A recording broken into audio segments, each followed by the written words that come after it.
Assalamu alaikum wa rahmatullahi barakatuhu.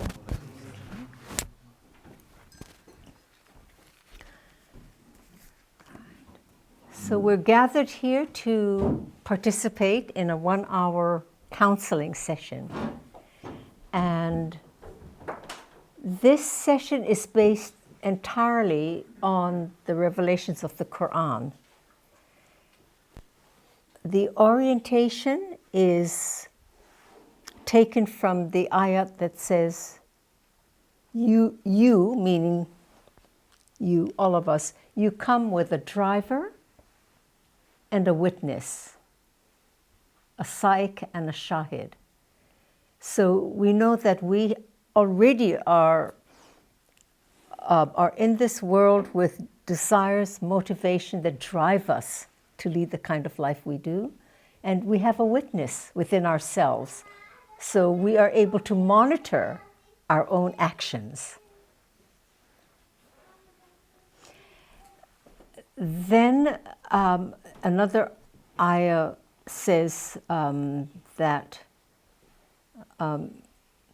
this is on the tongue of Rasulullah sallallahu alaihi wasallam, on the Prophet, the voice of Allah saying, I, God, I, Allah, do not change the state of a person, but that they first change what is within themselves. So we need to make some change within ourselves for the quality of our experience, our relationship, our life will change. So again, the responsibility comes back to us. This particular ayah is used frequently when we speak of change and transformation.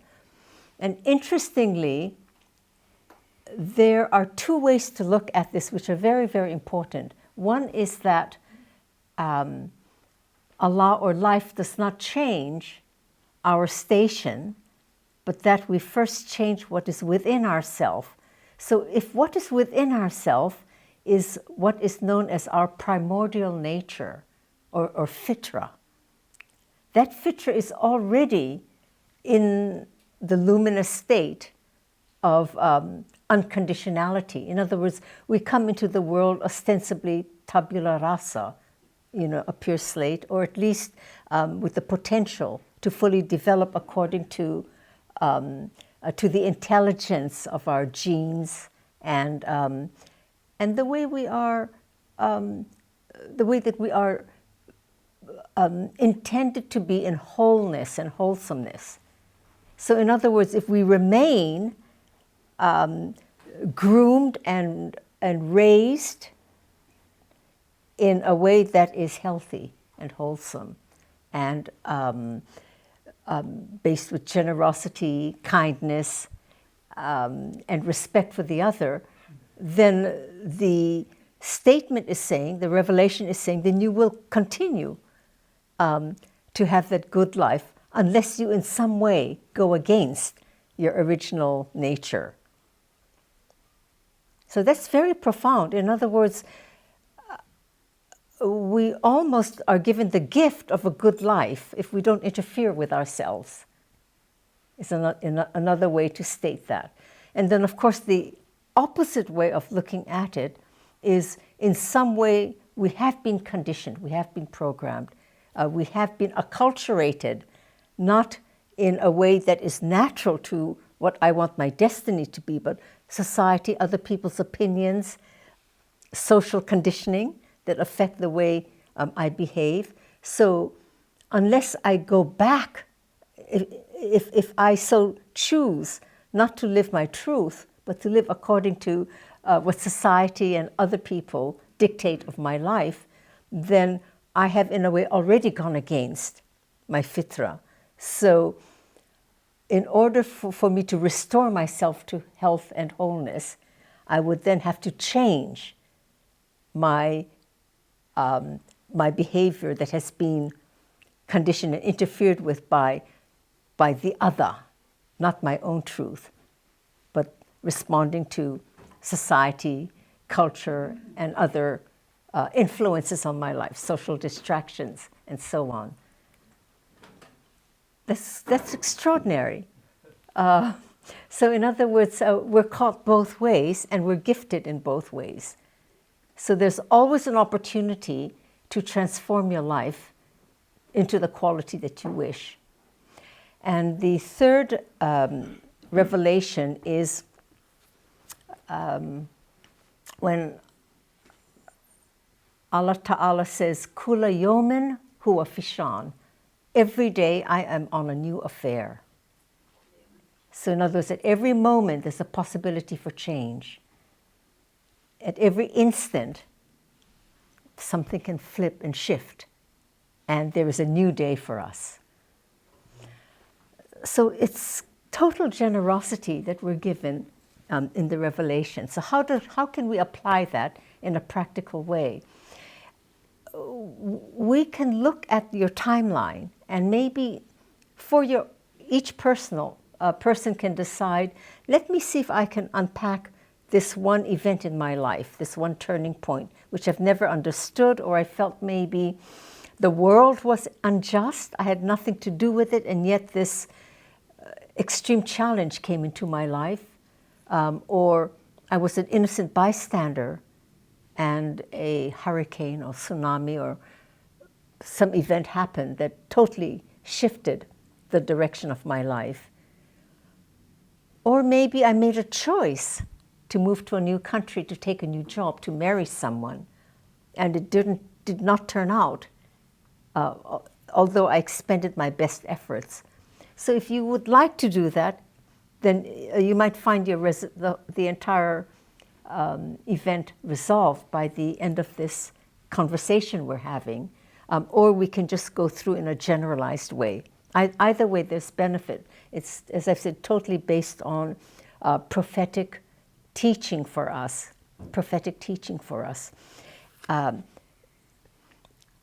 So when we approach personal change, personal growth or evolution, I would strongly recommend that we each consider the idea that there is no such thing as failure. You see, if you live and act, what we call failure depends on our expectation of the outcome. So if we have an expectation of success and we don't get the job, we say, I failed. But it's not failure. Then you go on to another action, and maybe that's a job you get which might be better.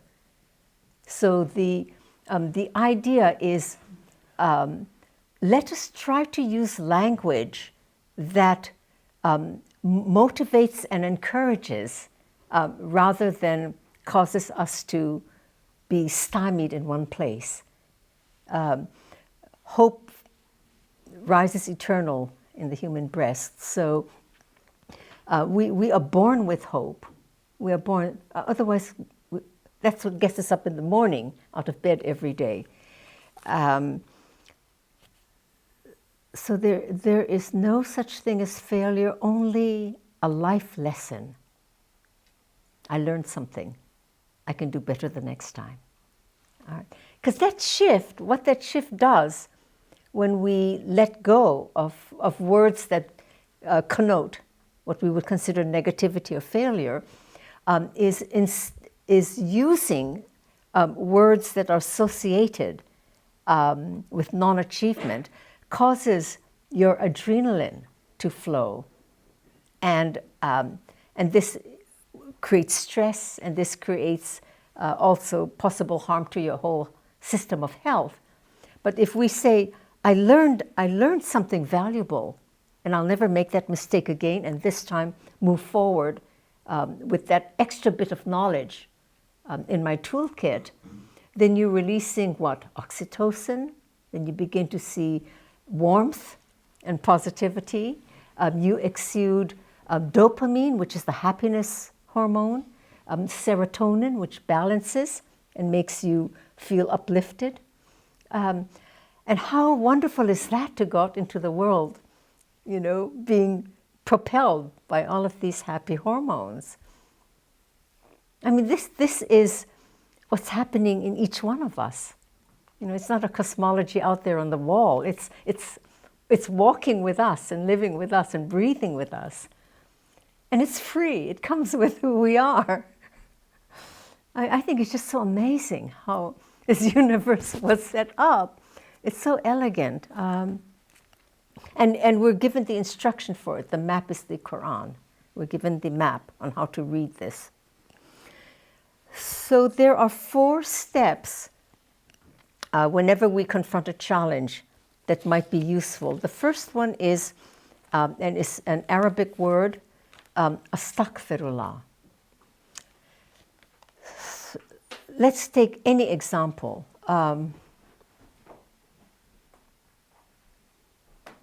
Anybody give me an example of what an altercation might, some challenge we might confront. It can be anything at all.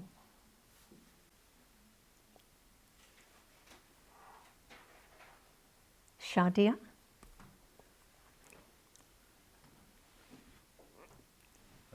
Misunderstanding I have with my older brother, and yeah, he has certain expectations and I have certain expectations, and they don't meet.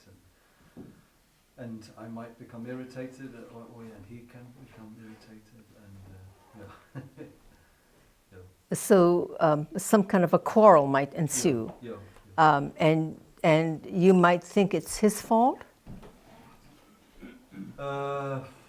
Yes. Yeah. Okay. All right. Yeah. So everyone's heard that there's an argument between 2 brothers, and one brother feels the other had precipitated the quarrel, the misunderstanding. So if we stop and take a breath and say, astaghfirullah, what it means is, what, Allah cover me, God cover my faults, astaghfirullah, or forgive me. What that does, that pause, allows us to reflect on the incident that occurred, and for us to be able to engage with it in a real and authentic way, one cannot be a victim. One has to take responsibility for one's part in it. Even if we didn't precipitate it, why is it happening to me and not someone else? So I am part of that issue, whether we started it or not. So to take responsibility for that present moment, the incident in that present moment, is the first step. So you stop and you say, yes, I'm not sure what happened, but here I am, and there is an argument, and I'm part of it. So somewhere I'm responsible. Maybe not the cause, but somewhere I'm responsible. Then once you do that, you suddenly have the ability to act and not just feel you're victimized in some plot, cosmic plot. So you can act. The second step would be to look closely at what happened in this altercation, and you can see that maybe my brother started it, but why was I triggered by it and given a knee-jerk reaction, so to speak, so that it only fed into greater argumentation and misunderstanding. We're both, in a way, defending our positions or claiming to be the voice that needs to be heard. And when you see that, you can say, like, MashaAllah. That's the second step, MashaAllah.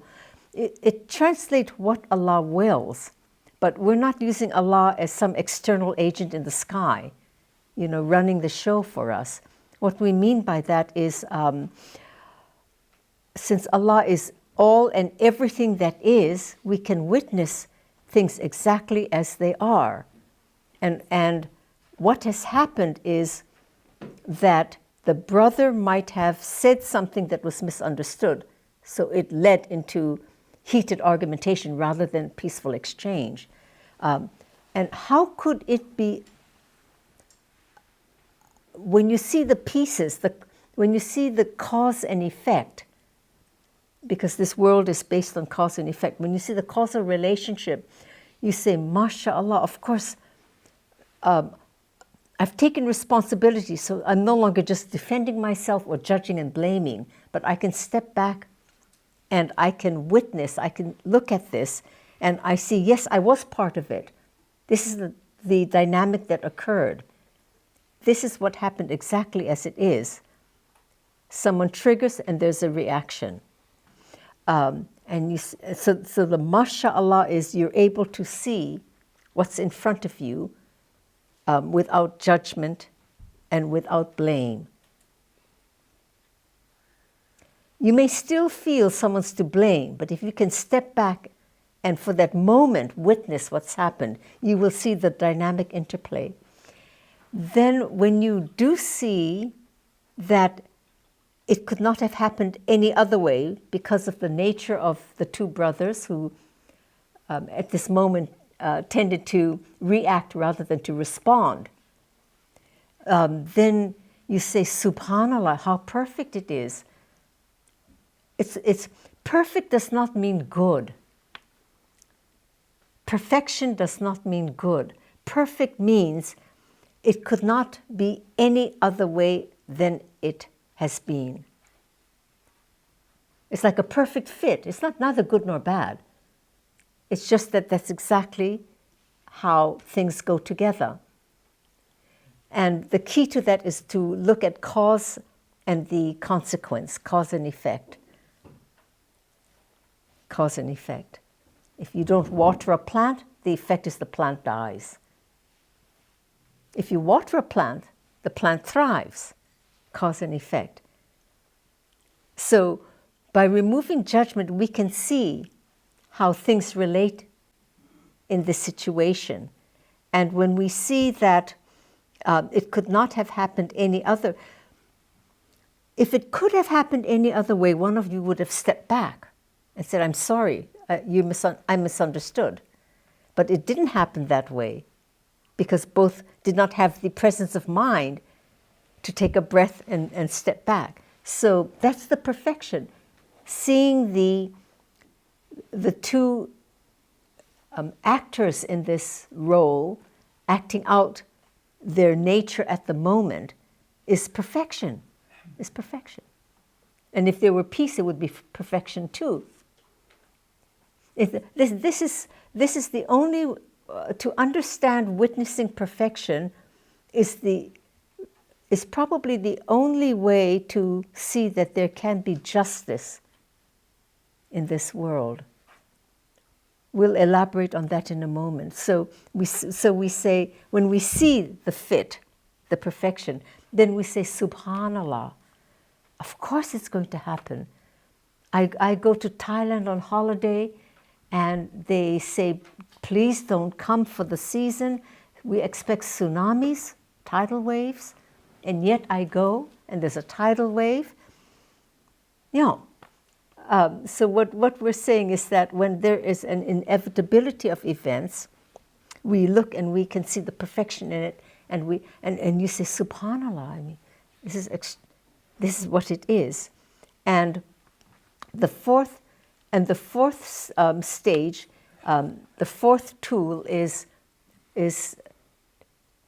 to feel that the confusion, the puzzle, the not understanding of it has been clarified. I see now that it would be inevitable for an argument to start considering two hot-headed brothers who misunderstood and didn't take the time to clarify perfection. And then you say, La ilaha illallah. That's the complete balance. La ilaha illallah. And then you can exhale at that point. You can rest in the complete understanding that the divine presence in this world,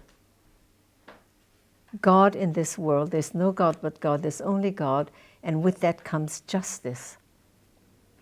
So we say, La ilaha illallah. Then you exhale, you take a breath, And then you can choose how you want to respond to that situation. But you cannot respond as an evolved, awakened human being, a mature human being,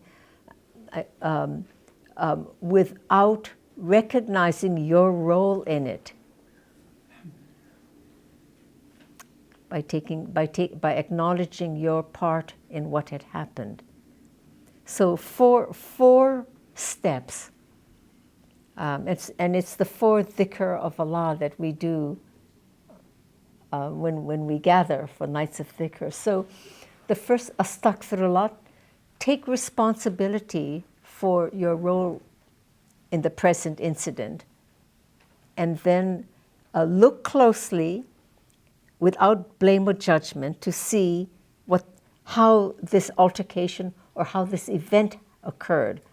And we will see that considering the people or the elements involved, it could happen no other way, and that is masha'Allah.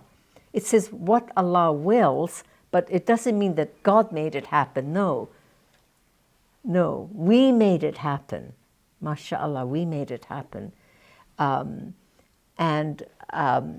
when we see that perfection, it's subhanallah, because it is, of course, it's self-evident. Subhanallah. And then la ilaha illallah. Because now we know we're at ease. And then from that place of calm, equanimity, and clear heart, open heart, then you can take the next step on what to do in this world. You either apologize or you say, I don't see that I was wrong, but explain it to me. I don't want our friendship to be spoiled by this altercation. Or you can say, I need to understand what happened, and I know I'm part of it, but please shed some light. You see how different that is in not creating negative karma in this world, and also continuing to build new opportunity for your relationships.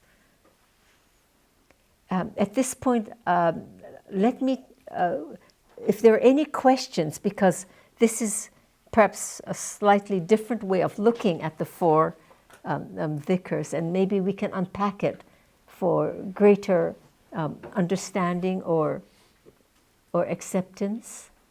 Does this make sense? Yes. Does anyone have a question? Because it also took me a while to see how all of this evolved. Pierre Mussen? Yeah. It's just you have to train yourself to be able not to react. Just handle it in this way. Yes, that's the spiritual practice here. Yes, that's the growth. Yeah. Is we have to train ourselves again. But you see, we have come together on the consideration that we are going to be consciously aware. So that's the training. But you're right. The initial response is to react, not respond. And in some way, you're only, if you like, freedom. You know, we talk about freedom from the self. The only freedom that we really have is that breath, that 2-second breath between the argument and between your response. If you give yourself that 2 seconds to just take a breath, then you can actually respond with that new understanding. Yeah. Yes? Part of what you said was that with divine presence comes justice. Yeah. Could you explain more how it works? Explanation. Yes. Now this is Quranic, yes? It's based on Islamic teaching. You may not see justice enacted on earth in the courts. I think human beings try to see that justice can be seen to be done. But we are human with our frailties, and often it appears that justice is not carried out by humans. But if we look at the universe, so what is the universe? The universe is an expression of what is called, in Islamic terms, the Sunnah of Allah, the way of God, the ways of God. And these are the natural laws in the universe that create creation and existence. And if we look at that, even if it looks like it's chaotic out there, there's actually order behind chaos. Einstein's disciple, David Bohm, passed away some decades ago, but he was alive in our lifetime. He came up with a theory called the implicate order. And basically, it's a scientific experiment where you mix ink with some of the matrix. So everything looks totally chaotic. And when you reverse the process, it goes back into order. And it's been accepted now as part of the greater quantum physics understanding.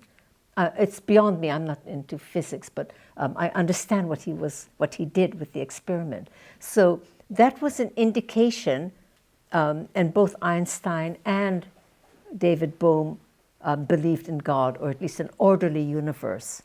You know, Einstein said God does not play dice with the universe. So they were both believers.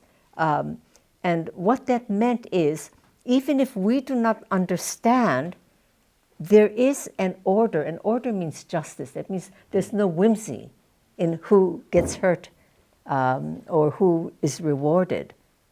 Now,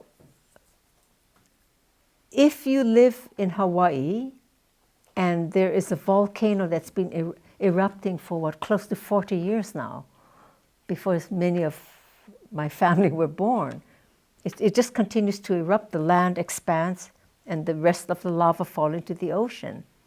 And when the volcano stops for a while and the land cools off, people go back and rebuild their houses.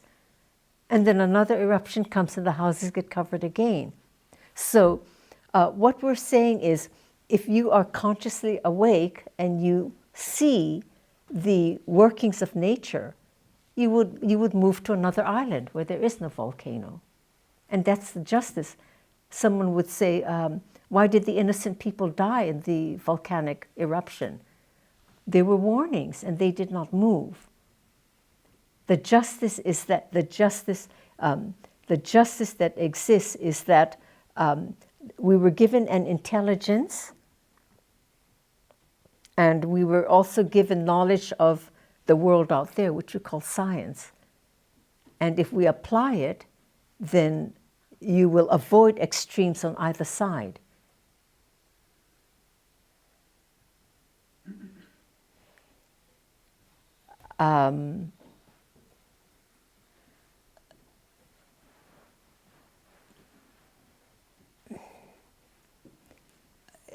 If you drive along the mountainside in South Africa called Chapman Drive, it is so near to the edge, at some points it feels like just one car can pass.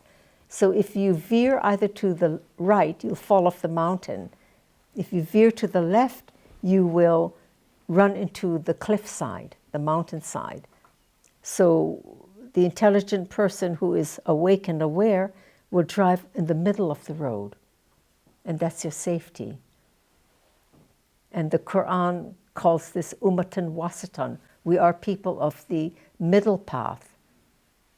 Wasatan, the middle way. In other words, we avoid extremes that might bring on either harm or deficit, excess or deficit, and we stay in the healthy mid way of living. And so if you fall off the mountain and say, why did it happen to that person? That person did not apply their intelligence to find the appropriate way to continue to survive. So the justice is based on combining one's knowledge with with your destiny, with what is out, the laws of nature, with what is out there. There is a question, though, that arises for me as well. What about the innocent collateral in a terrorist attack, or 2011 or 9/11 in New York?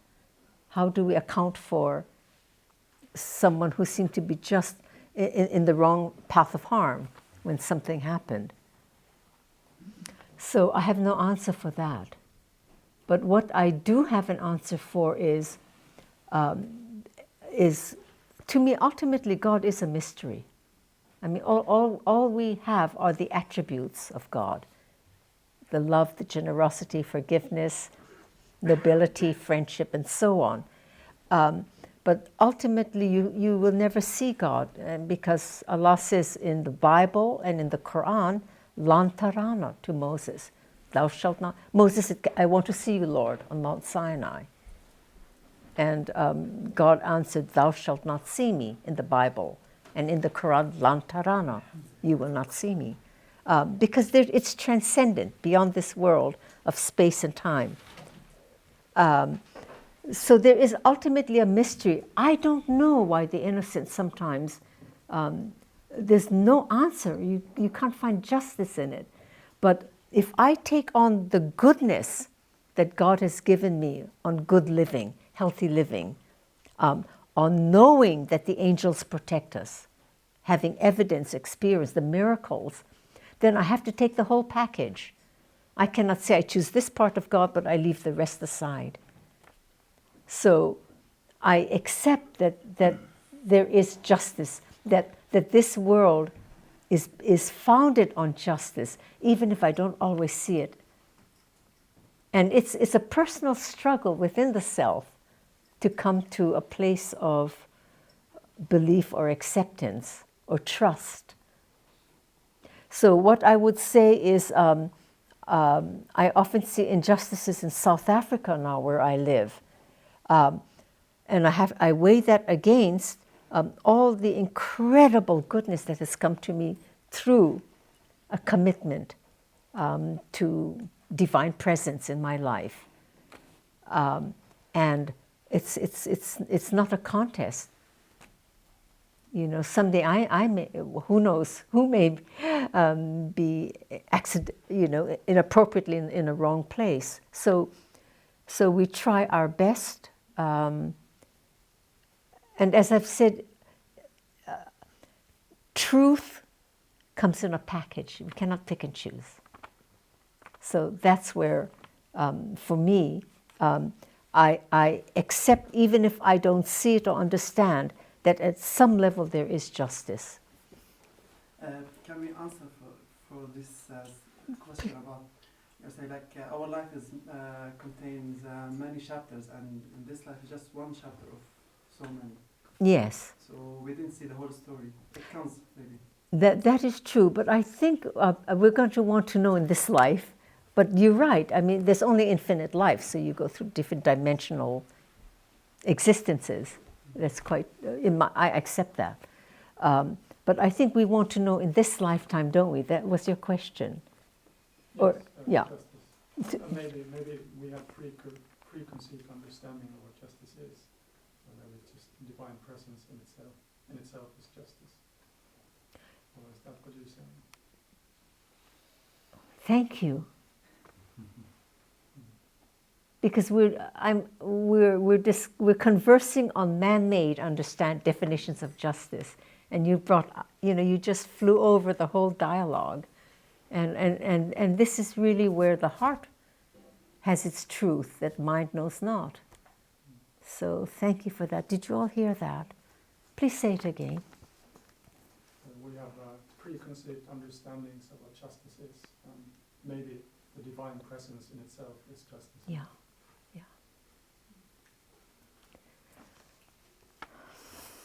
Okay.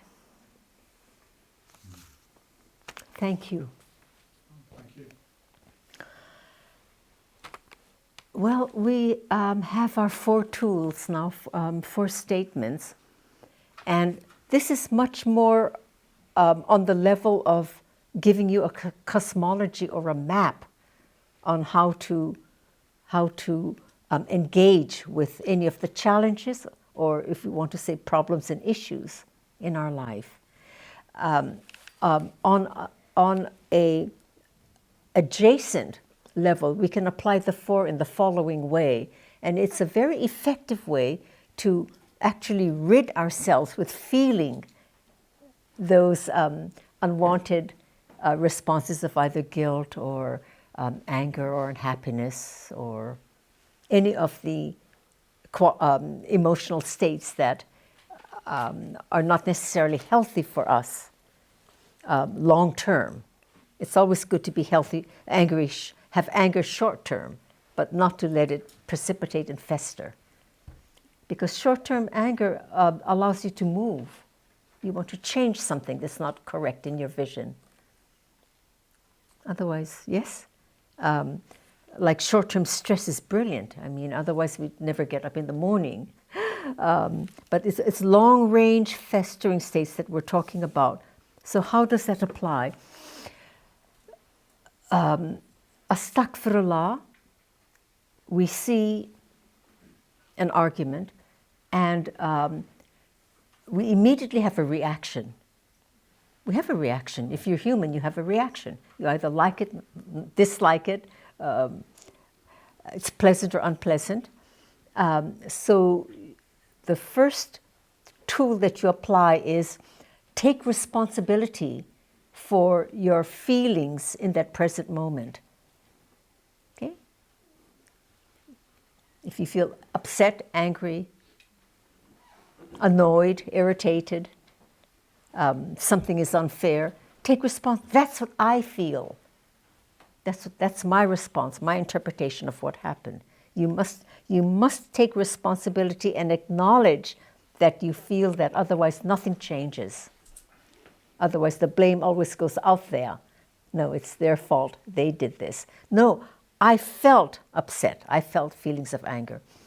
The second one is for you to then recognize what triggered that in you. And you might, let's say I grew up in a family where all my older brothers were the ones who had the voice. And the younger sister was, oh, you're not important, your views are not important. So I want to be heard. I want to be heard. So I have this argument, I'm trying to win the account, the discussion with you. So when we see that it's my own desire to excel in this conversation, that's why I'm angry, because someone else is challenging me. I say, mashallah, of course I'd be angry. How could I not be? It's my desire to be listened to, be heard. And I'm not being heard, I'm not being listened to. So I'm upset, I have feelings of anger.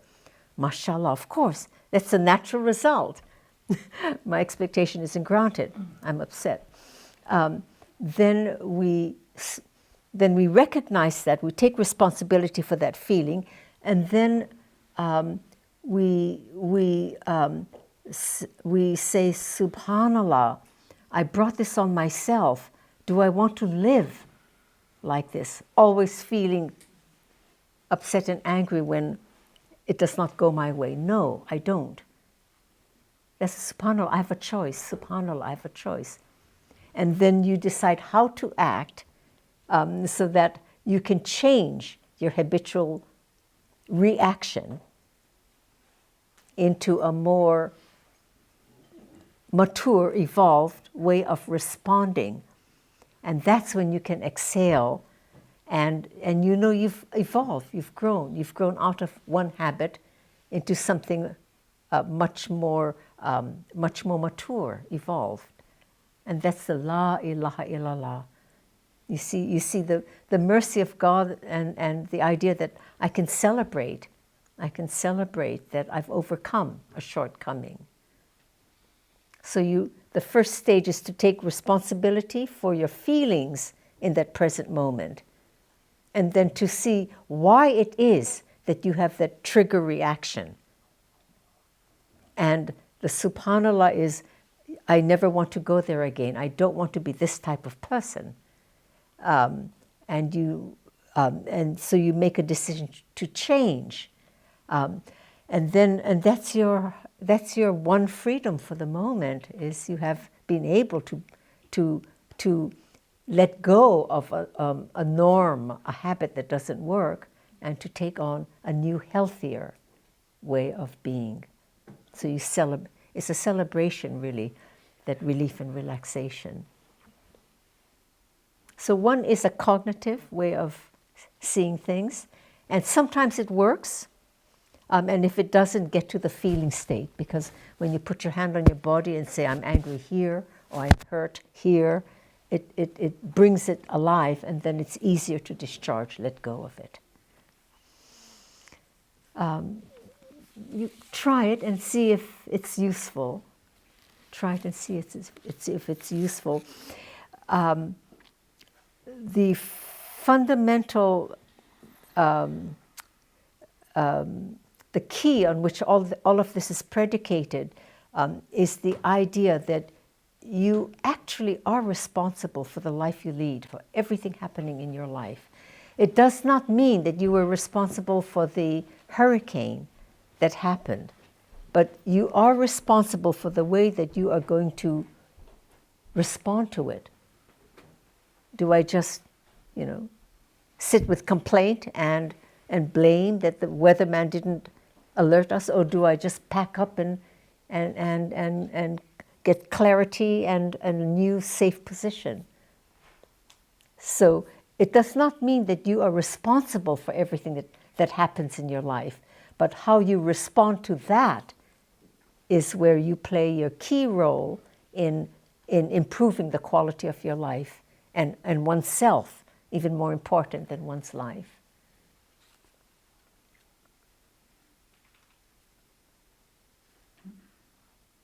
Does that? Okay.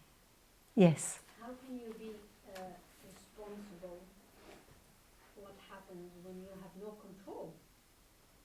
An example, please. Specific example.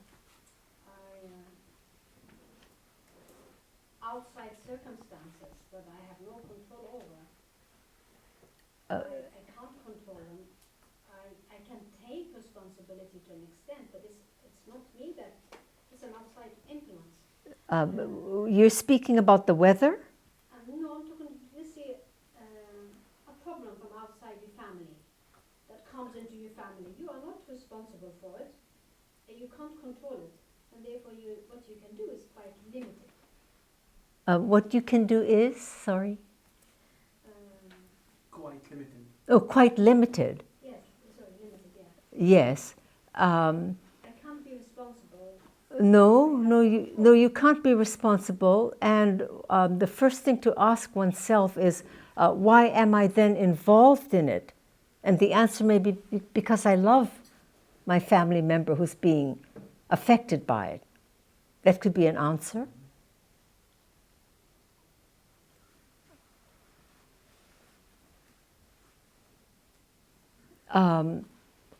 The answer could be, there's nothing I can do to fix that problem. All I can do is just love the person and pray. And sometimes the non-interference of any of us in another person's life is the solution. It's very interesting in psychology. They find that 14% of the problems just disappear by themselves if we don't interfere. I mean, it's very, as I said, this world is a mystery, ultimately. We do what we can. But I think what happens is we become attached to people we love. And even that attachment always comes back to the self. There is a profound teaching in our Sufi Academy of Self-Knowledge that says ultimately, because we have a soul, and the soul is whole and perfect and luminous and divine, it's divine, that anything outwardly that does not reflect this wholesome, healthy nature that we are in essence, is something that we find either unacceptable or we have to try to resolve to remove it from our life. So maybe just stepping back. Someone very, very wise in India once told me that when you go back to the West, put on blinders and don't look east or west. Because it's really, that's a bit harsh if you love your family and your parents. It is a bit harsh. The question I ask is, what can I do that might alleviate some of the suffering or pain that's involving? If it's gossip, I just don't get involved. But if it's something genuine, a breakup or pain or hurt or some deep loss, then I ask, what is it I can do? And if there's nothing that I can do, then the prayer and just constant love and openness without judgment is what people seem to appreciate. I've just lost somebody very dear to me that was like a son. And I sat with the family for over a 7-day period, not every day, but nearly every day. And they know how I felt, and I expressed it once. And after that, I just sat in comfort, in prayer. And the mother just thanked me. She said, there's really nothing to say. I know God took him, and it was, we can't do anything about that. It's another timing. So maybe the best thing we can do is decide where's our usefulness, if at all. Does that help? Thank you. Yeah. Anyone else with a comment? No.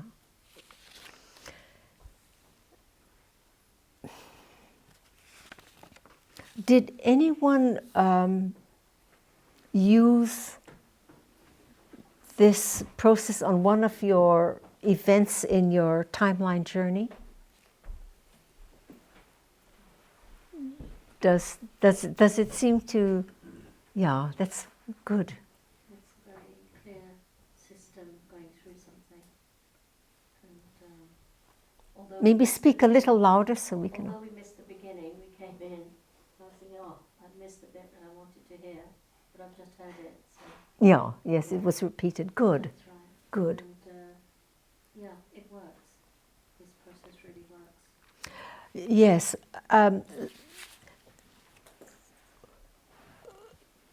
We can never fix a problem in the outer. So all this therapy, everything else we do, it won't fix your problem. It won't fix your life. It may help the marriage go on for a few more years, or the children get off their addictions with drugs. But I think we all know that the change has to come from inside.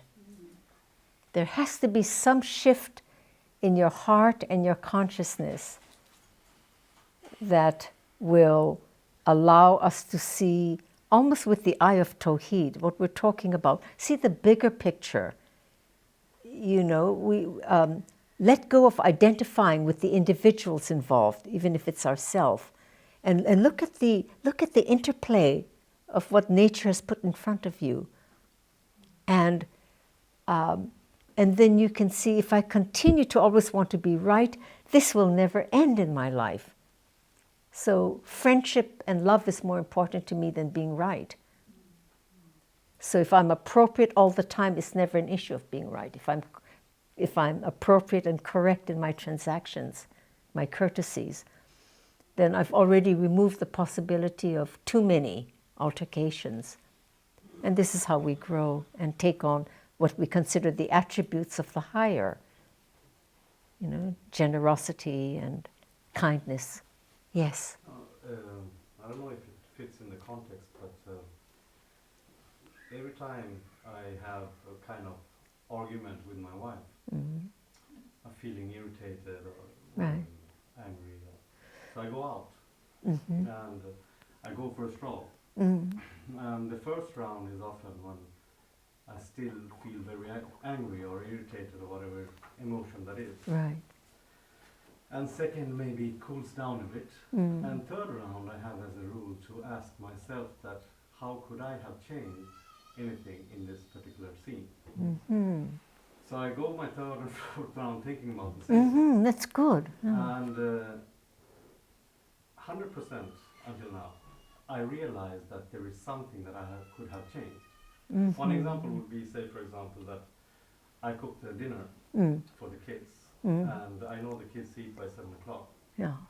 but I was held up in office. Mm-hmm. So I came home half past 6 instead, and I cooked and I really tried my best to serve the food, but it was served at 8. Mm. So now the kids are in a bad mood and they're not eating and so on, and it affects the negative energy. Yes. And then we had the argument, Mm. and I went out, Mm. and I realized that if I will be in time home, that I Yeah. could cook the meal at the proper time, then it might not even have taken place. So I had a big role to play in it, why the argument started from the very beginning. And then I go up and I ask for apology for the things that I know that I could have changed. Mm. And it feels better that way. Yes, I like the idea, but thank you for that example. I like the idea of your doing the circumambulation in your garden because emotions are packets of energy that come into us, which is why we feel the emotion so much. And the way to discharge it, a simple way, is exercise, movement. So already you're cooling down by doing that. And then what you say, I think, is very generous of you, and you're also accountable, which is excellence. But we always can't control being late, between traffic, between maybe losing one's job or doing better at work. So there always will be exceptions. And when that happens, yes, to say I'm sorry is always a good thing. And maybe that's all you can say, especially the working men will know about this. I mean, if, genuine lateness, being late genuinely. Yeah, thank you. I don't know what else one could have done. And I think, as I said, I like the way you processed your energy off this and came to the awareness of what you could have done. And that comes to how to communicate without blame or judgment. How can we communicate in a way that we are heard, rather than the other person feeling blamed or judged and becoming defensive and wanting to counteract? While you're speaking, they're not listening, they're thinking of the rebuttal. So there is a way of speaking that is very, very nourishing in especially husband-wife relationships, intimate relationships, where your partner does not feel blamed or judged for something that happens. And the only way to do it is, as in the example, we take responsibility for the way we feel at the time that we want to speak to someone. So let's say that the partner has an annoying habit, I don't know what, maybe overspending on your credit card, just as an example. And if we say, why do you buy all that irrelevant stuff? You've got enough shirts and and play toys and gadgets, then of course the person will defend themselves. So, or if the wife says, why are you always late? Dinner is sitting on the stove for an hour. Of course the husband will have a defense, being late at the office, the traffic, and so on. And and nothing is loving or healed or promoting a good relationship. So when you speak, especially in emotive situations, always take responsibility for your feeling in that present moment. So the husband comes home late, the dinner is burning and it's been sitting on the stove too long, you're annoyed, and you can say something like this, which might make a huge difference. You can say, I feel quite upset. I feel upset because I had prepared this really nice meal and I thought we could enjoy it together. In other words, she's just describing her feelings. Or she could say, or he could say, I am concerned. I'm concerned because we've gone over our budget on my credit card. And instead of saying, why are you buying all these ridiculous clothes and shoes and so on, say, no, I'm really upset. We have a budget and we've gone over and I don't know how to cover it. So again, it takes spiritual practice to speak, to take responsibility in a moment when, but this is the only way to have a conversation. Anything else will be immediately blocked by someone preparing a defense to what you're saying. So if you want to speak your truth and feel authentic and be heard, you must always be responsible for your feelings in that present moment. And it does work, it does work. Yes? It's also about how you say it, right? Because if a man says this, he can say it in, especially the manic level, that it can be judgmental, even if you say it, I feel worried. I mean, and yes, that is, I assume that was true. Correct. A judging or a real question, like many times about the hijab, for instance. Yes. People can say, why do you wear it? Yeah. And they can mean you're stupid to wear it. Yes. They can genuinely ask, why do you wear it? Yes, as you say, it's how you say that. And so your heart, again, we come back to clean mind, pure heart. You must really be neutral and not bring this up in heated moments. Or if it's in a heated moment, to take the courtesy to the other person and speak in a way that, you promote openness. Yeah, thank you for that. That's also critical. All right. Are there any other questions or comments?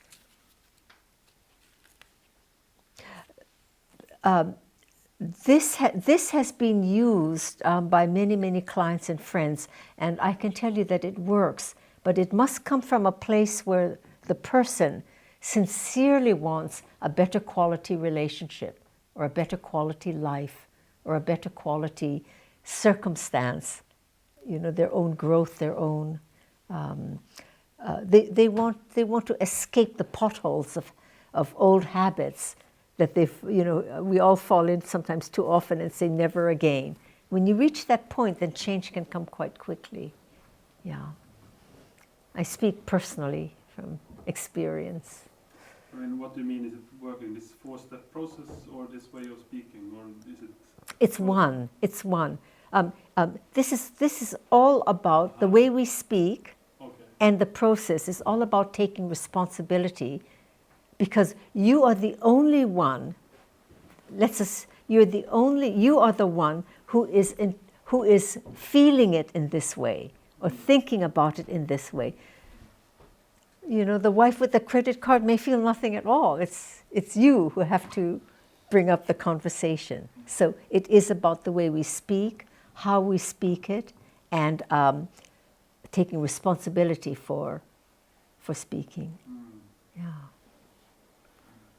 And with respect to communication, it is so important to be aware of what it is you want to say or not say, because once it is uttered, you can never take it back. You can send a text message, everyone can delete it, but it's always retrievable. Electronics, digitally, you cannot erase anything. I had a comment really, sort of sitting here holding it in, but now I got a good opportunity coming out with it. And it's it's related to what my sister said about not being responsible, or how can you be responsible for things that are without your control? And I was thinking that yes, you are responsible. Why are you saying you're not responsible? And I was thinking an example, for example, you have a child. The child becomes ill. I know it's not your fault. You didn't do anything for the child to become ill. But it doesn't mean you can say that I'm not responsible, so I don't have to care, I don't have to deal with it. So you are responsible even for situations that are beyond your control. You're not responsible for, meaning you're not guilty. You're not to blame for why these things happen, but you are still responsible for how you relate to them. And I think that's absolutely everything, even the weather. I'm not responsible for starting to rain when I don't want water. But of course, if you really, really take it to the point, maybe you could say you are responsible in certain ways, because maybe what I did actually influenced the weather as well at some stage. What you are responsible for is how you relate to it. You can sort of go on and be grumpy about the weather, or you can somehow try to reconcile yourselves with the weather, and in that way you are. And it reminded me of a hadith of the Prophet ﷺ said,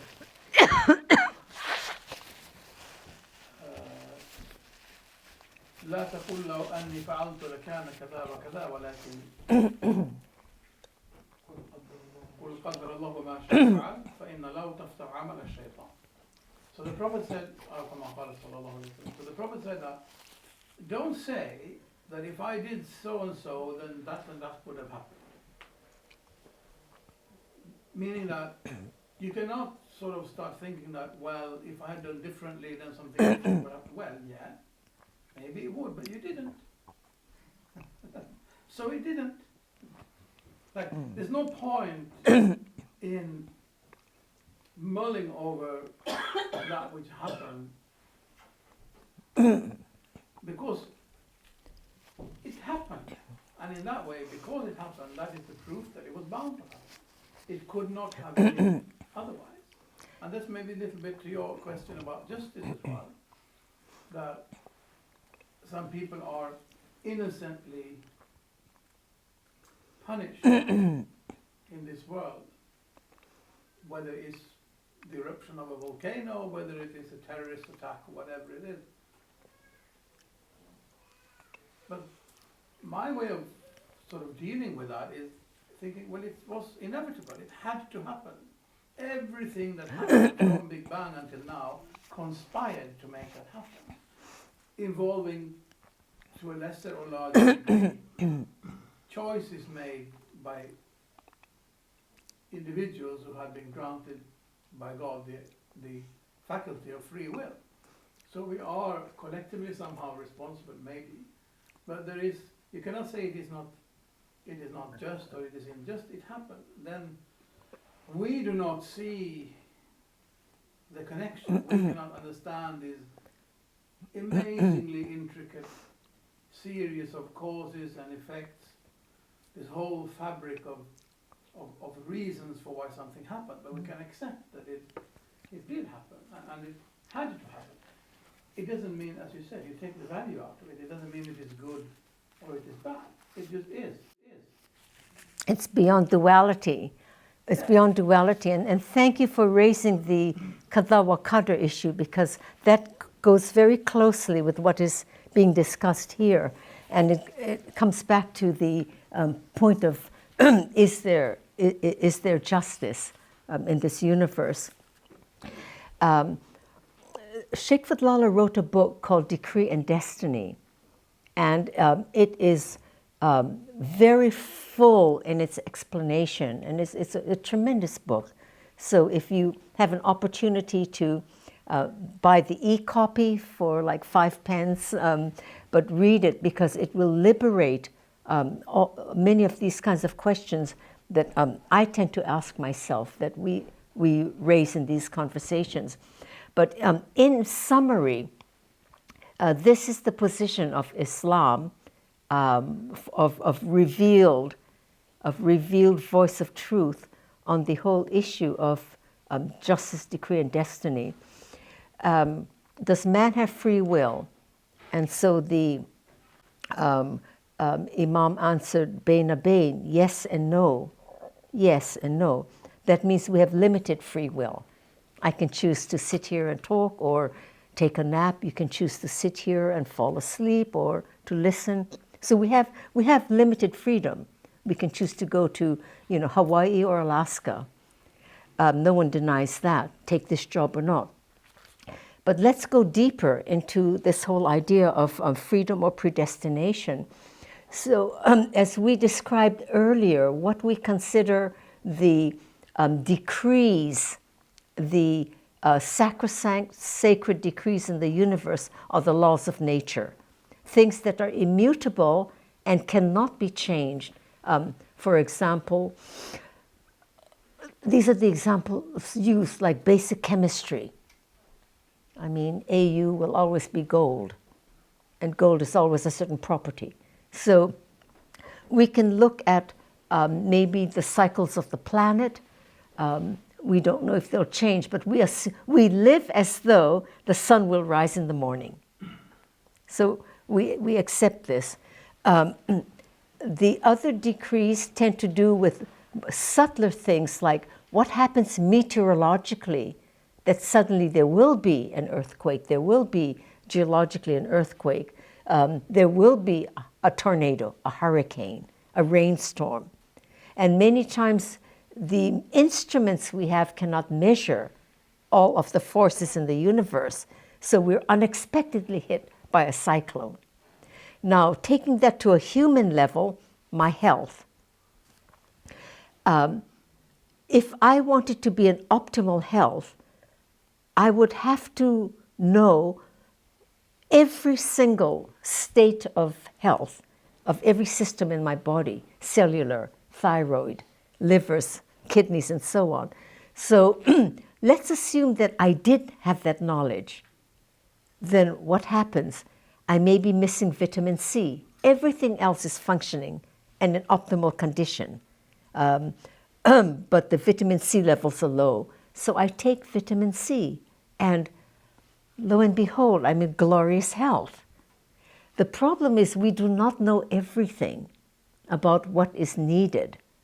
So on a material level, science struggles, and we do our best with what information we have. But on the more critical level of our being, ourselves as human beings in this world, what is it that we look for to be in our optimal state of wellness, spiritually, emotionally, and every which way? We look for the qualities and the principles that guide our life. So we find that if I love, and I'm not speaking about ultimately needy love or love that holds somebody hostage, like sometimes maternal love for children, never letting the children be free to discover themselves, but live out our dreams. I'm speaking about generous love, magnanimous love. Love that allows people to be who they are, but showers nurturing. So if we take on that quality, then we already feel a sense of freedom, because you are loving someone without expectation or attachment. And that's a spiritual practice we all have to train and work on. Kindness, generosity. Can you give someone something that you really want to keep? I struggle with that sometimes. I can give what I no longer want, but if there's something I really love and I see someone looking at me, then I kind of hold the jumper closer to my chest. So we're all human, but there are what we call the Asma al-Husna, the attributes of the Divine One, the attributes of God. And there are 99 classical ones that are listed in most lexicons, but really the number is endless.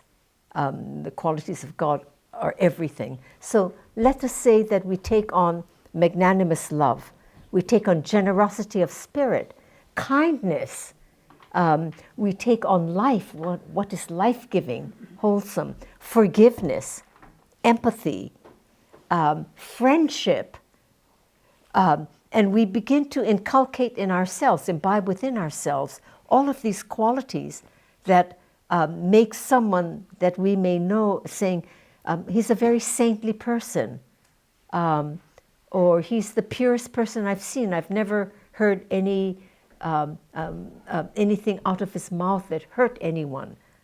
And the more of these divine attributes that we take on ourselves, it's called taking on the color of God. It's a spiritual practice where you repetitively act out these attributes until they become almost a habit, and then it becomes your nature. Because the DNA potential for all of this is within the Fitrah that we're born with. Our nature contains the potential for all the qualities that exist as attributes of God. And if we allow them to, if we self-actualize those potential qualities, then you are in some way in harmony with the universe.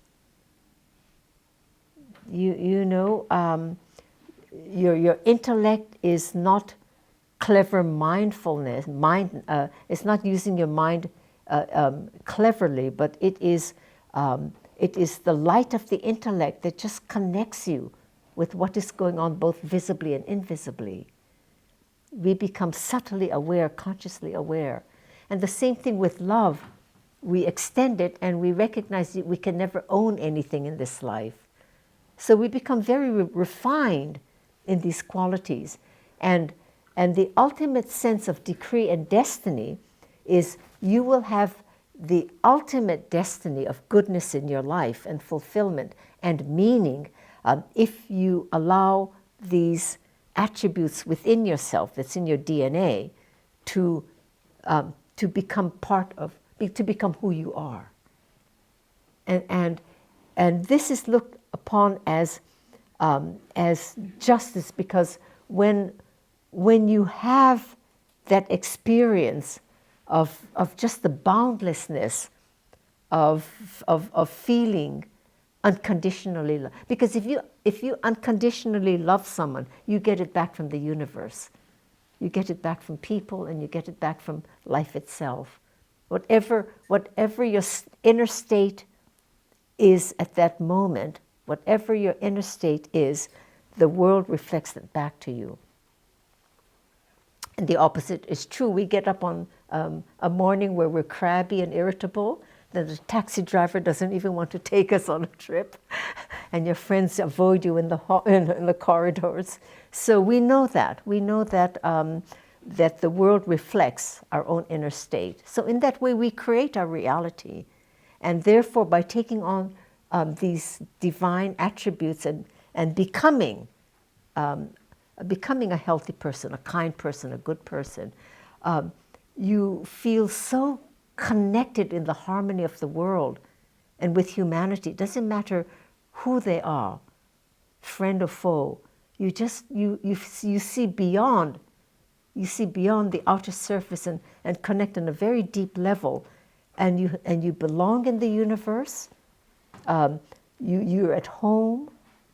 You are loved, and you can love. And everything becomes a sense of infinity. You know, it doesn't matter if you leave the world at this moment, because you have been in a state of, you feel the bliss, the lightness of having discharged all the shadowy things that we tend to sometimes have collected in our life. So it is a practice, but it's a doable practice, and it's something to do a little bit every day. As our prophet said, peace and blessings be upon him, it is better to do a little good regularly, every day, than to have an explosive, night of 10 hours of doing dhikr. Just do a little bit every day. Do your prayers every day. And make that your life, make your life, your entire life and being sacred, just in your daily moment. Okay. Alhamdulillah. If there's any other sharing anybody wants to do, that brings this to a conclusion for this workshop. And if everyone is welcome to contribute some experience or insight or new information for us. Okay, questions? I can Yes. talk about what is going inside my heart. Please. About practicing Allah's name. It's nice to hear that theoretically, but in practice, it's like there's something gap between. We all know that we have to reflect Allah's attributes in ourselves. Yes. And the thing is how. We know that Allah subhanahu wa ta'ala, He's Latif, He's Khabir, He's Kareem, but how we reflect that light of Allah subhanahu wa ta'ala through our behavior. In your actions, In my yeah. actions. Yes, yes. This is you mentioned also if we have any experience or any Yes. information. I found that through reflection about Allah's creations, when I see the sun rise at the specific time and the sun's raise up and go down, in that specific time, which is and also when it comes up Yes. in peaceful ways, not like coming harsh. Yes. Something like kind of lot of something that comes easy. Mm-hmm. And when we reflect about these things in Allah's creations and understand the wisdom which is stay back of these creations, Mm-hmm. we will come to the that we will come to Allah's attributes, Mm-hmm. a lot of Kareem, Mhm. Hikmah, all Mhm. these things, and through reflections about Allah's names or Allah's creation, Yes. we can and somehow come to reflect. It comes through our behavior or in our action. Yes, yes, thank you, because there is, thank you very much for that, because there is a verse in the Quran that says, I have placed upon the horizon and within yourself my signs, like the sunrise, the cycle of the rising sun and so on, the beauty of nature, and by that you will come to know the truth. And so when we're inspired, we see this, we feel the calm, the ease. It's just reminders, as you say. Yeah, thank you for that. And also how to reflect about our bodies, like everything is designed in very well way, and if something happened, if something created in the opposite way, it will not work. That's right. It's all these stuffs Yes, it's... and it's comes naturally that we will act in our. But when I just look at that things theoretically, I'm really struggling with just how to put it in action. It's I know that if I want to be, if I want to be or to forgive others, I have to forgive myself first. So it's easy, but how to put it in action? It's really for me, for X person, maybe it takes 20, 30 years just to, because he's fixed in the intellectual level. Yes, And yes, what yeah. Yes, good. Yeah. I like the fact that you experience, for example, the rising sun, the way you're speaking. It helps to at least get it somewhere, so it can be caught up here for 20, 30 years, but at least it's somewhere, and then hopefully it will move to the heart and it becomes the way you live.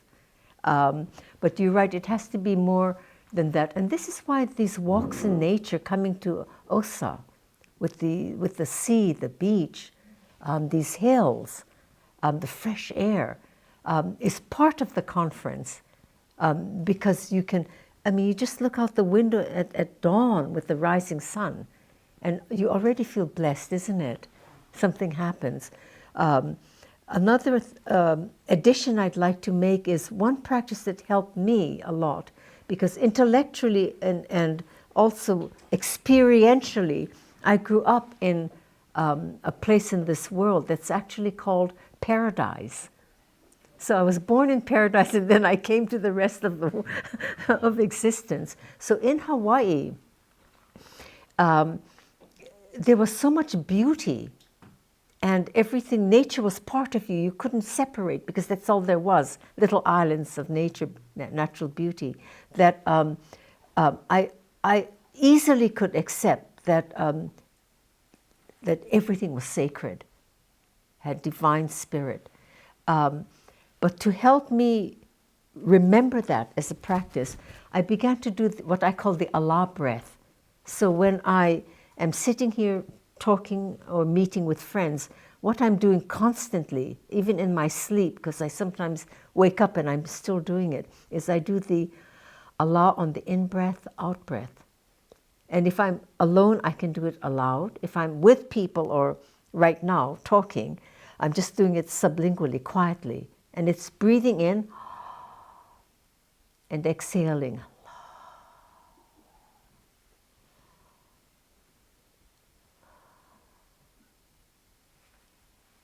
And so it reminds me that this, you know, we're all here in this ocean of divine spirit. I mean, there's nothing else.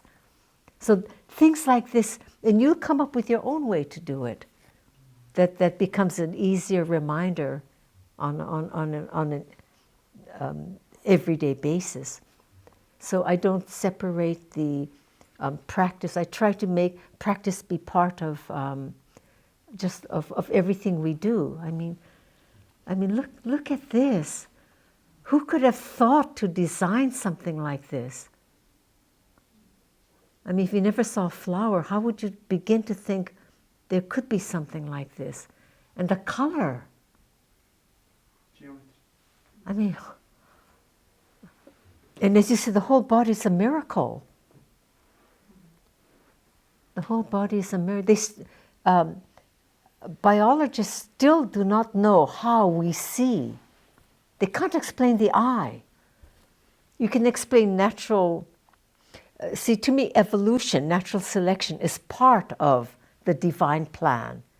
It's like the salam making pottery pieces. You know, the early ones that he kindly gifted us still had little irregularities, but they were so precious, you know. I still have mine that was gifted. Now I look at what he's done, and it's flawless. And I think that's how Adam came into being. You know, when Allah says in the Quran, kun fayakun, be and it is, that's Allah's time. You know, it's not 2 seconds in earthly time. I don't know what divine time is, except when I go into deep meditation, it's timeless. You know, it's eternity. So it could have been a series of pots, ceramic pieces going from little wobblies into finer and finer until, you know, we end up with Homo sapien. Actually, we're Homo sapien sapien now. We've gone beyond just the human being. Then we'll be Homo robotica soon. So I don't see any contradiction between space-time knowledge and divine knowledge. It's just that the one difference is time.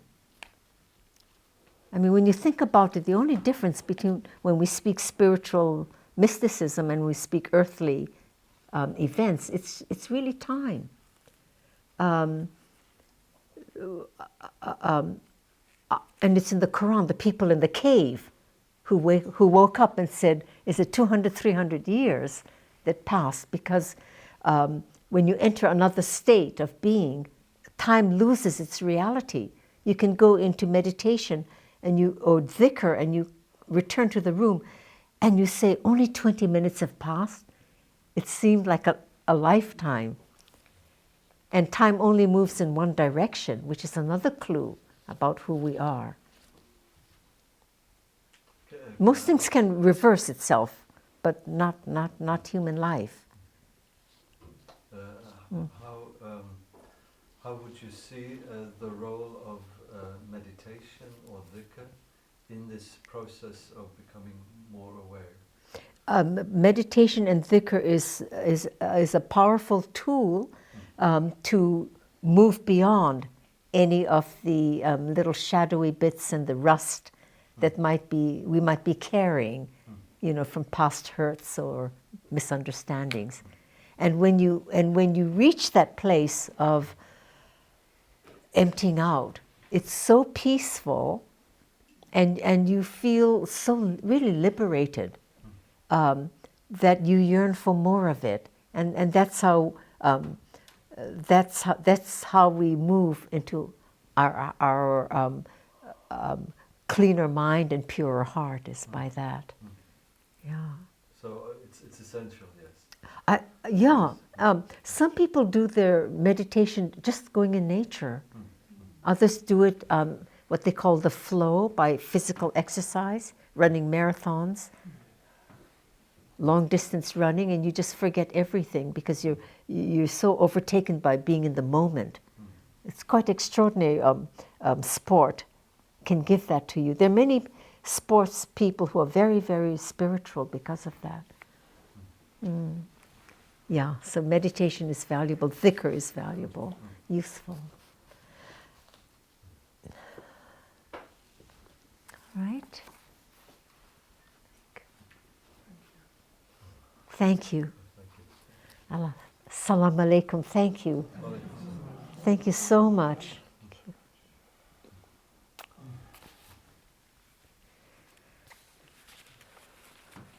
To cure.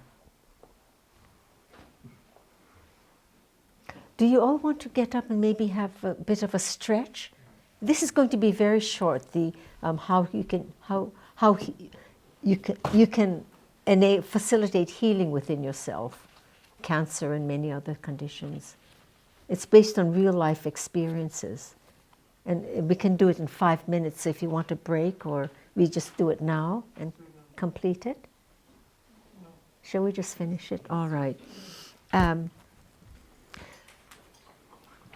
When radical, dramatic healing cures actually occur, such as the spontaneous disappearance of tumors in cancer cases, or any other forms of malignancy or chronic illnesses, there seem to be no matter how the various ways that this occurs, there seems to be one common universal factor, and that is our consciousness seems to fall into another state which is similar to either deep sleep or theta, which is almost no content, or the content might be prayer, or the content might be just tremendous joy, that all of your everyday concerns, your beta mind is completely non-existent at that moment. And medical research is now coming into this field, and they're calling it quantum healing.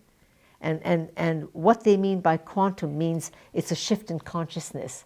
So the experience that many of us who have worked with healing and by prayer and so on coincides exactly with the research that the physicists are coming up with on how to restore health. So what that means is, I'll just give you 3 examples, and you might see, oh, that happened to me, or I can I can connect with that. I can try it. There was a diplomat who had malignant cancer of the jaw, but nobody knew it except him and his oncologist dentist. So when Sheikh Fadlallah came to Pakistan on a visit, this diplomat came to greet Sheikh Fadlallah. And I had flown to Pakistan from Hawaii to England, and in a few hours caught a flight to Karachi, Pakistan.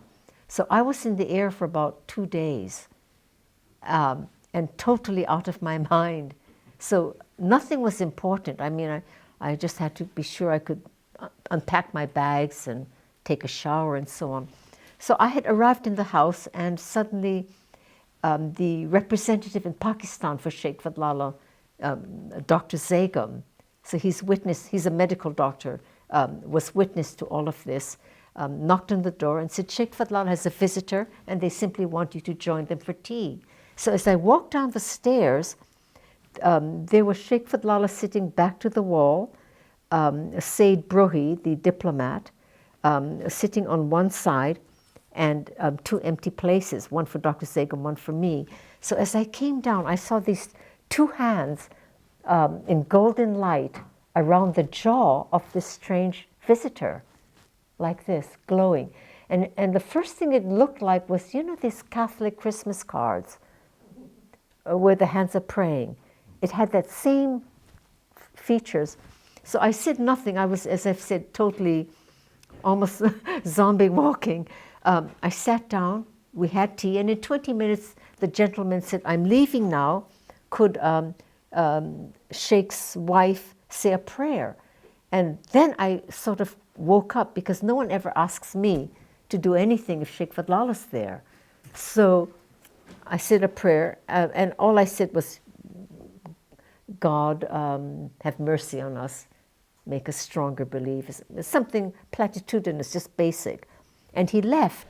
And when Dr. Zegum drove him home, when Dr. Zegum returned, he told us the story that Said Brohi had had 12 months of dental surgery to try to remove the malignant cancer. And it was still malignant, but he said for the half hour that he sat with us, for the first time in a year, he had no pain. So Said Brohi said, so Dr. Zegum said he'd like to return tomorrow again to visit with me. I said nothing about this, so somehow we don't know what happens. So we simply follow the courtesies. So the next day he came, Sheikh Fadlallah left us alone. He brought his daughter, introduced me. In 5 minutes, he said, I'm leaving, would you say a prayer? Still no word about his illness. So again, I did a little prayer, bless us all, may we remember God, and so on. And he left. And then we returned to England. And a few weeks later, I received the letter attesting that this gentleman went back to his doctor and took the x-rays, and every sign of malignant cancer was gone. And he never had a moment of pain after that first visit with Sheikh Fadlallah. So, and we have that letter as confirmation from the doctor. Then you begin to reflect, now what was it that made one see this and for this remission to happen? And the only common factor, apart from the quality of Sheikh Fadlallah, was that I had no mind in all of this. You know, I was so jet-lagged in a way that I just did what was asked. And so that was a clue that I didn't interfere. I didn't have any thoughts. I didn't know that this was a healing to take place. That was one incident. Another incident occurred when one of our family members developed breast cancer. And she asked me, would I call my Quran teacher to come and pray for her, this relative. So I called the Quran teacher, who came down, and we laid this relative, a woman, on the sofa, covered her with a long white scarf, and the Quran teacher began to recite. In the Quran, there are 8 verses that mention healing, although the entire Quran is a healing. But there are only 8 verses. So the Quran teacher kept repeating the 8 verses. And the friend who brought the Quran teacher prayed, and I don't know what I did, but I did this, again, the Allah breath. I'm going in and out, Allah, Allah, and putting my hands over the breast of the relative where the cancer was. And I went so deep that the next thing I remembered was I was pushed back like that. And what I felt was 2 snakes uncoiling out of my left breast and shooting out. Just like that. Gone. And the force of that just pushed me back. And then I remembered I had 2 lipoma tumors here years ago, and and whenever I do a mammogram, the doctors say, this is 25 years ago, and they didn't automatically operate back then. And the doctor said, look, it's benign, it's not giving you trouble, it hasn't changed. I wouldn't bother. And so, although the relative still had her condition, but this was cleared. And we were praying for her, the relative. So again, I have to, of course, Sheikh Fadlallah says, whenever anything like this happens, you say, Hadha min fadli Rabbi. This is from the grace of my Lord. Because none of us can heal. I mean, none of us can heal. All you do is, you do your work and Allah heals. As my doctor says when he fixed my fracture, all we do is the plumbing, God heals. So we know that. We know we don't heal. But somehow we become agents and channels. So I'm trying to identify what are the qualities that those of us bring to it. And again, I was so deep in dhikr that I really disappeared into it. And then this. So when you, I call that soul level, falling into soul, into the gap. It's like the gap between this life and between the 2 oceans, the barzakh. And when you get into that deep state, often people in meditation and yogins report their ailments have disappeared. So again, I'm equating it with that. And the third, I'll just mention one more incident which was slightly different. A very wise person was chronically ill with hepatitis 2. And it's a kind of malaria that you can never cure. So you always have attacks now and again, then you're better, then you have another attack. So he was having an attack and said, please go into London, and there's a new nature clinic. Please go to the nature clinic and check out the new doctors and see if maybe they can help me.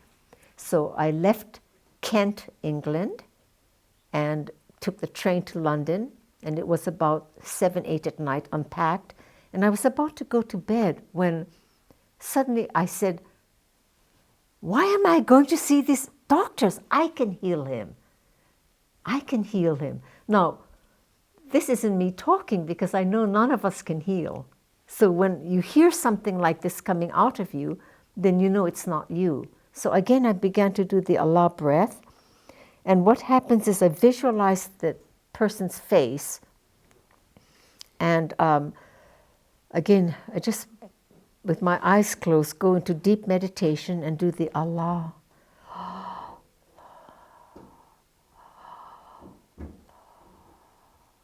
And you continue to do that until the face is full of light, and then I know it just stops. So I stop. And then I looked at the clock, it was about midnight, and I went to bed.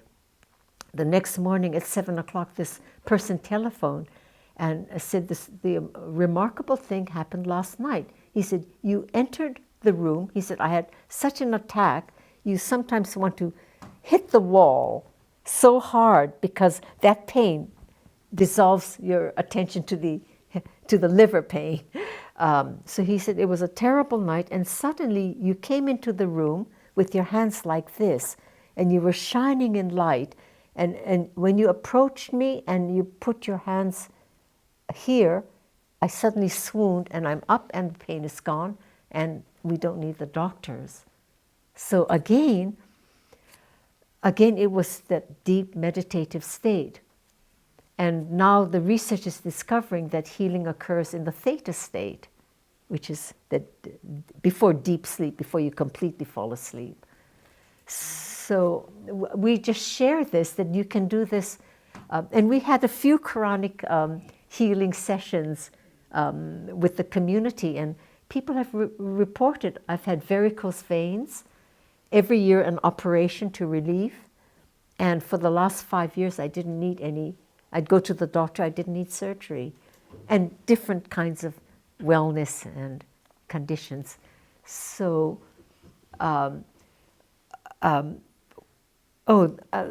here, Surah al-Fatiha, why I mentioned that, Surah al-Fatiha, is the greatest healer I met in this lifetime was a man from Ethiopia. And he had abilities beyond, he was extraordinary. And he said that every verse in the Quran can apply to some ailment in the body. But then he said, you know, it's all contained in Surah al-Fatiha, the opening chapter of the Quran. And then he said, no, it's all contained in the Bismillah. And then I remembered a dream I had before I was a Muslim. It was a strange dream. I was asleep and in deep sleep, and suddenly this beautiful face, like an Iranian face with pomegranate lips and very stylized, almond eyes. And she had a beauty spot like this. This is a natural one. And she was doing this, the ba of the Bismillah. And of course, I didn't know what it meant, but it was such a profound dream. I remembered that. So then Sheikh Bashir is saying, it's in the Bismillah. I said, no, it's in the ba of the Bismillah. It's in the dot. So when you go into the black hole, you disappear, right? Yeah. So you see, it's all has a kind of pattern.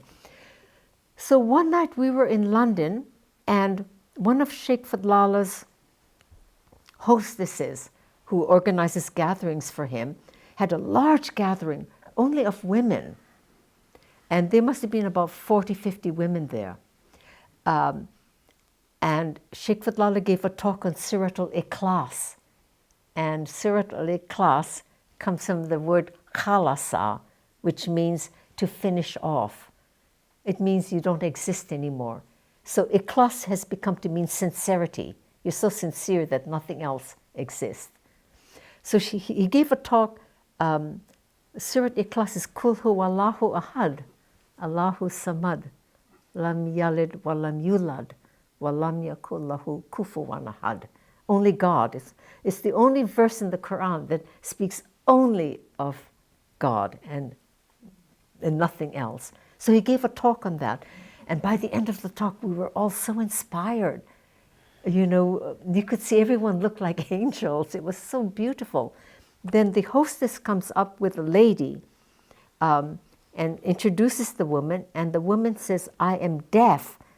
And because I build hospitals back in my country, which happened to be Iran, she said, I have access to all the doctors, but they said they cannot help me. So I came to London to have my hearing looked at. And she said, the doctors cannot help me here either. So she said, can you heal me? And as I said, we were all in such a blissful state. The words that came out of my mouth were, at dawn, at Fajr tomorrow, recite Surah Surah al-Fatiha 7 times. And then she said, when will my hearing return? And I must have said something like in a few days, because she lip-read me in 3 days. So I must have said a few days. I don't remember any of this, by the way. So we went home for the night, forgot everything. And 3 days later, the phone rings, and the hostess is screaming on the phone. And she's saying, my friend has her hearing back, and we're coming to see you. And she hangs up. So the car comes with 6 people, all with terminal illnesses. And this woman who got her hearing back, and I asked her what happened. And she said, I knew I would get my hearing back, but I knew I had to do my part, she said. And she said, I really believed it would happen. And she said, on the first morning my hearing came back. But you told me 3 days, so I said I'd better wait in case it went away again. So she waited, and on the 3rd day, this happened. And then there was a man who was blind, and again, the same instruction came out. And I later heard, he's in another country, I later heard that he restored his sight again. And as far as I know, both the hearing and sight have never been lost after that. And then a man with pancreatic cancer, and nothing happened.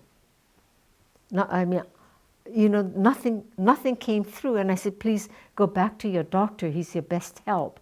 And then after that, and you know, they bring gifts and they're so grateful. And I told Sheikh Fadlallah, I don't think, I just didn't, you know, it all happened not by design. I can't say, I'm working as a healer now, please bring your ailing and your sick, because it never happened that way. It was just, as you can see, spontaneous. So I backed away. I now see your prayer for your friends and your loved ones is more powerful than anything else.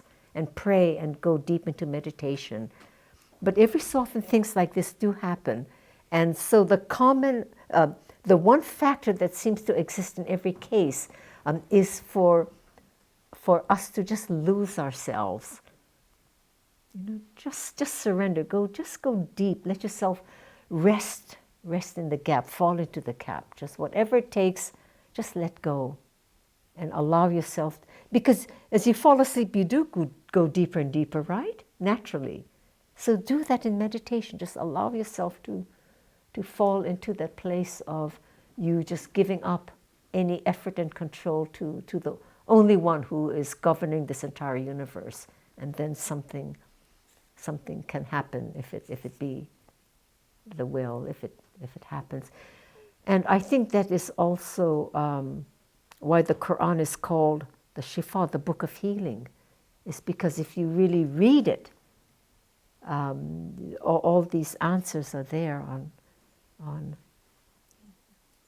So a final word about prayer. When we are ill, don't let us pray for ourselves, but pray for someone else. It's a strange thing to say, but it seems to be working with my clients. Don't pray for yourself. It's natural to want to pray for yourself. But again, I mean, you can, and it probably will work miracles. I'm not saying don't, but if you pray for someone else, then you're taking away the concern, and it's generous to someone else. And a man who could not walk is now walking with a cane. By doing that, he's praying for his cousins overseas who are not well. And he said that shifted something. He felt better even while praying. So again, you will, you know, every single one of us is on a path. And each of us has a slightly different path, unique to your gift in this world, your purpose in this world. And if you just trust, you know, I'm grateful I have a teacher, Sheikh Fadlallah. And so whatever recourse you have, there's a channel to God or God within. The more often you can let go of self-concern, the stronger will be that knowing voice within, your divine voice. And with instruction, help from your teacher, help from the Quran, from your own sincerity, you will be guided. And Allah Ta'ala says, you are guided. People will say, you know, God, show me the way. You're not going to get it by doing this dua. Because Allah Ta'ala says, you will be guided through your action. So even if you don't know what to do, do something. And you will find out if it's helpful or not. And if it's not helpful, you'll be guided to something more helpful. Because this world is, halwa in action. It's spirituality in action. In the next dimension, there's no action. There's only meaning. So we have to act here, and that's such a. So the generosity of the one truth of God is that we are given everything for a good life in this life, and when we move on to the next dimension, we have the garden anyway, which you can still have in this life. So just by being born in this world, we have two blessings. I mean, how generous is that? Yes. It's about action. I'm thinking about Musa alayhi salam separating when he put his stick down, so the sea it separated. Yes. Of course, he could not separate the sea, but he did some action. Yes, Allah that's right. Made it happen. Yes. Yes. It's just a reflection on action. Mm-hmm. That it's not us doing it, but we need to act anyway. Well, I mean, you don't know what can happen. Yeah. Thank you for that. Yes, that's it. It is.